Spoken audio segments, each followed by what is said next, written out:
3 minutes past 8, you're still watching Smart Men's Business. I'm Andrew Barija with Joram Paulson. We're here on your daily Kickstarter.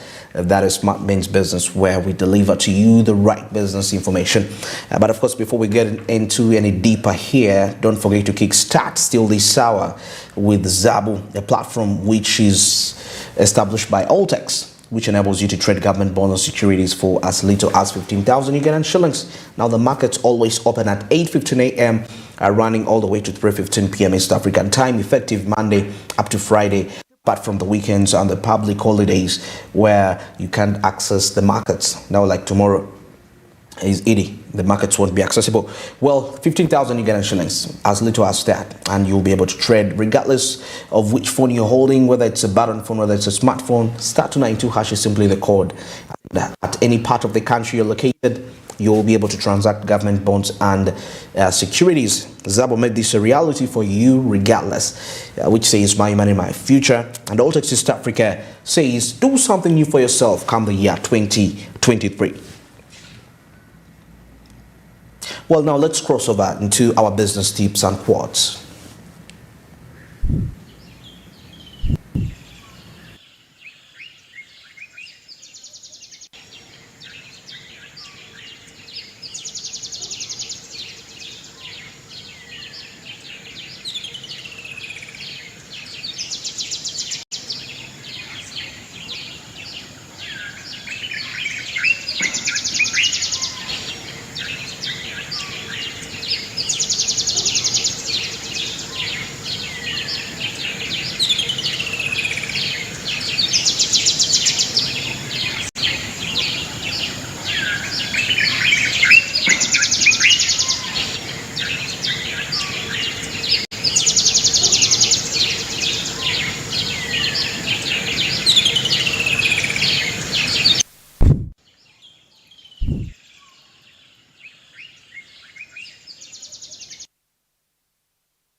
Well, I love the last quote. Logic will take you from A to B, but imagination will take you everywhere. So logic is limited.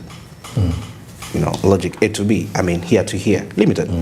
But imagination will take you around. I think it's more like it's basic, it's straightforward. It's so direct, so it is predictable. It's predictable. Logic. Yeah, if you know, if you're a genius, people will one time get to understand how you do your things. Yeah. Unless when you put in a little bit, if you go a little bit more extra, the imaginations help you to be at least extraordinary in your thinking. Yeah. Creativity. I think it comes with creativity. You always want to think out of the picture, and you're like, no, today I did this, I need to do something else. So it's like how I have to tackle something in a different manner. It's like how the world tells you, go to school, you'll have a successful future. But then it's logical. Never give you, it's logical. But of course, there are some other things that you need exactly to do with it. You're not supposed to only stick to reading your books and passing highly, because there are those who have not passed highly and have made it so successful. Very true. In life. So it's not something that you should have to consider. But again, you just need to adapt to how you can juggle through life. Very interesting in there. Well, right about now, let's cross over into our social media trends and, of course, taking a look, Uganda, the Pearl of Africa.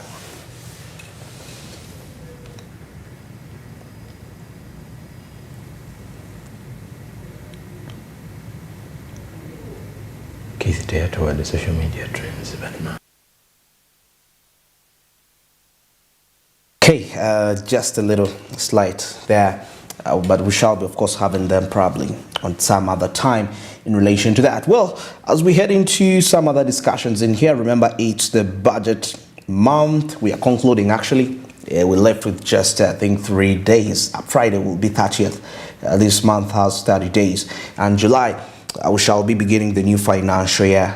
Yes, starting that. And now, of course, we've been looking at quite a number of sectors in there, taking a look at the budget allocations, because different sectors, the different money that was allocated to the different sectors was attributed, of course, to the programs which are likely to be linked to those sectors, and also some other, best new additions that ought to be done into those specific sectors.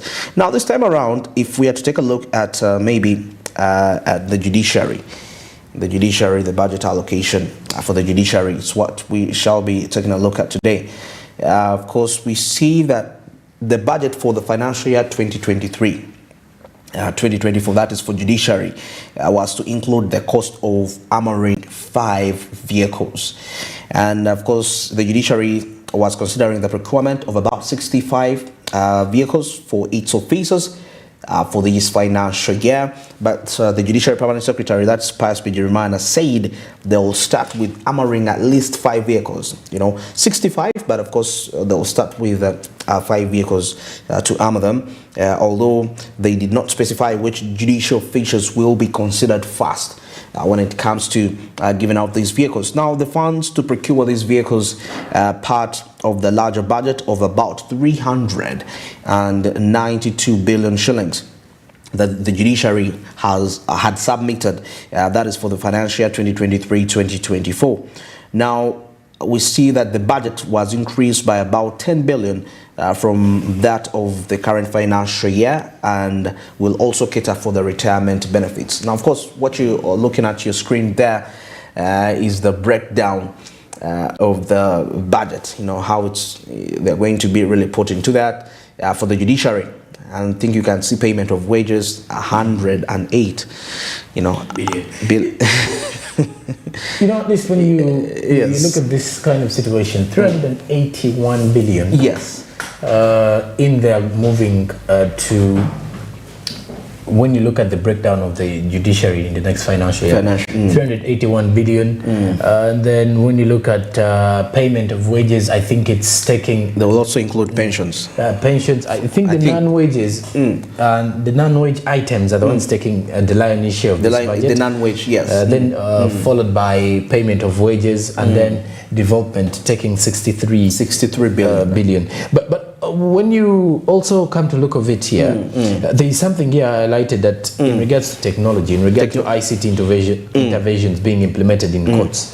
Sure. The Permanent Secretary informed the committee during the breakdown of this budget that all is being done to automate court processes in Uganda. Interesting. Through the electronic court case management information system.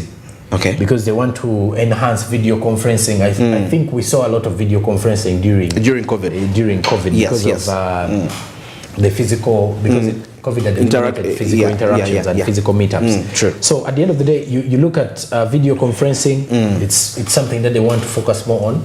I think even yesterday during that particular symposium that happened yesterday, you saw the chief judge actually appearing before on a Zoom interview. So you can easily see those are some of the other things that are being pushed that also needs to be funded or facilitated.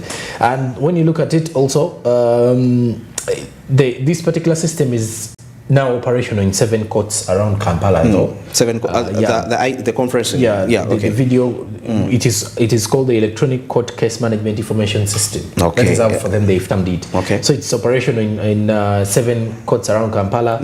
So they want to also, they've already installed in the Supreme Court, according to the same details they produced, they actually gave to the committee in Parliament. That was when they were tabling in regards to why they need more money and why they need this funding in time. So there's also some kind of situation that the committee was also informed that the judiciary had installed video conferencing facilities at the Supreme Court, Court of Appeal, divisions of the High Court, as well as High Court circuits of Mbarara, Gulu, Arua, Jinja, Mbale, Masindi. So you can easily see they are trying to look at an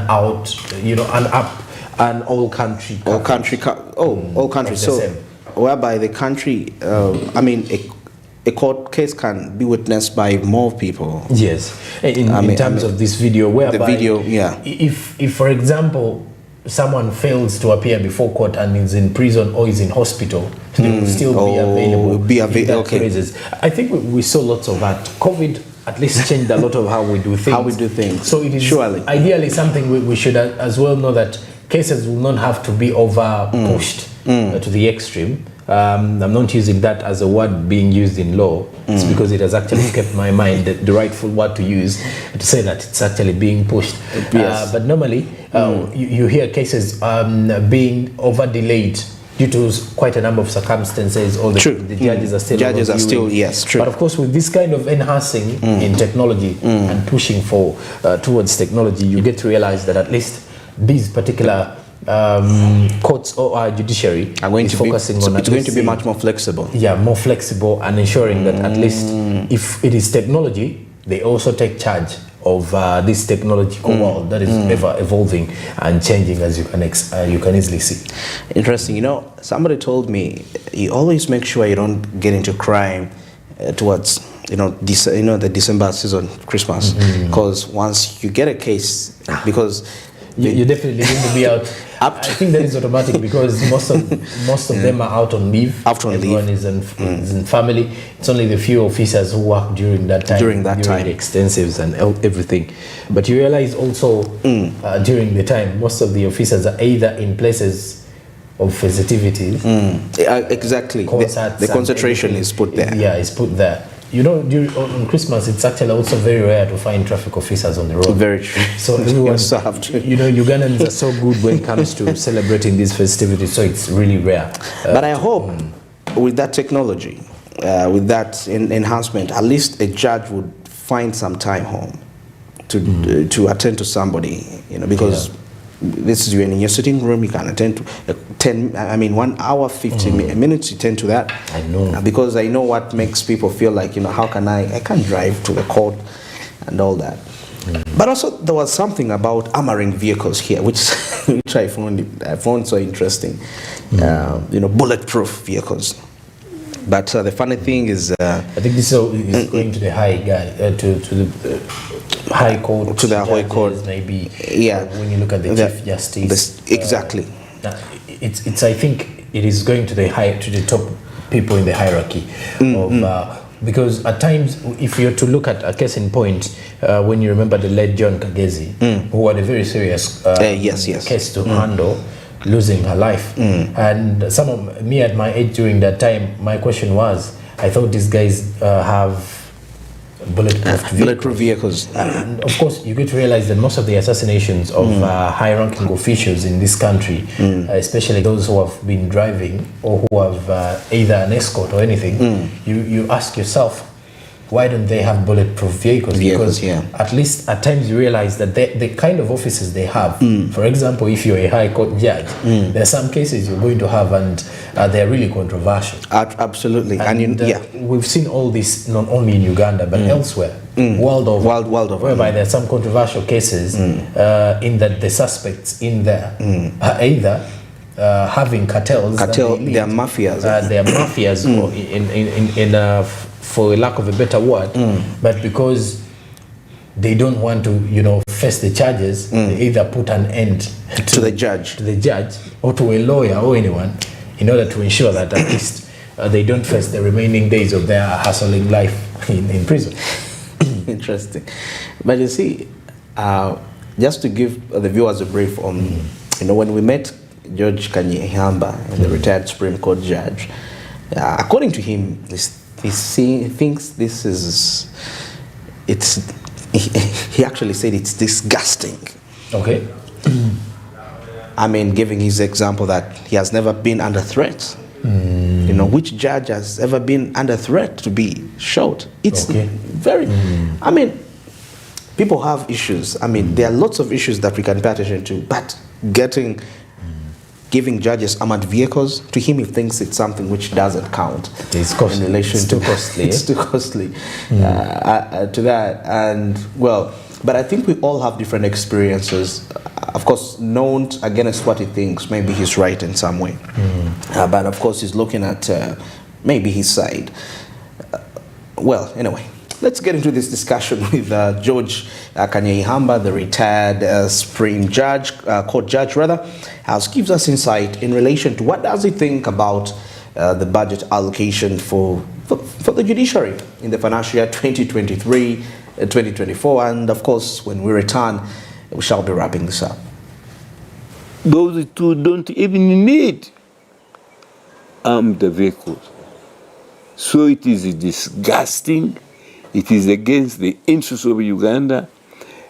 It is unnecessary and embarrassing expenditure of public money. Okay. You don't need it. I have been in retirement now for 10 years, more. Do you see any policemen there? Other judges, retired one, have policemen there. The police are some of my best protectors and friends.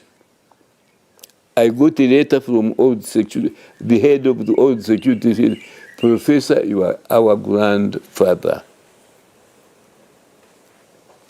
My car, I don't have an escort. I don't have extra expenditure. I pay for my own spares. The government doesn't help me. I always take it to one friend of mine to service it. If I don't have money, we have an arrangement where he services for nothing until I get money. These are my personal arrangements. I want to know how many judges, and you are journalists, start with the Chief Justice, Deputy Chief Justice, judges of the Supreme Court, judges of the Court of Appeal, Constitutional Court, the High Court judges, magistrates. How many have demanded armed vehicles, which has never had in any judiciary in the world? No was armed, not even in a civil war, armed their judges. So it is not only a stupid, expensive idea, it is absurd and ridiculous.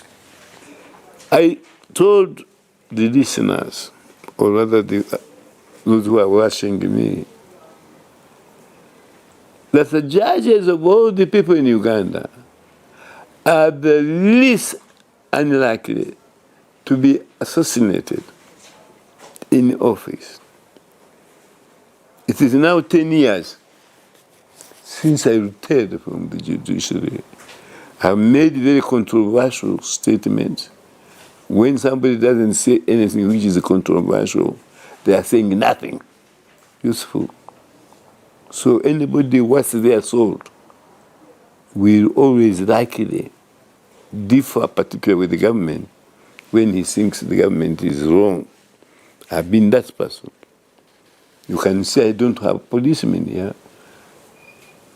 When I discussed it with then Prime Minister, Wakana Rugunda, we agreed that the police at my residence and the way I do politics are mostly a liability, although some of them were very good, and I should find my own means of protection.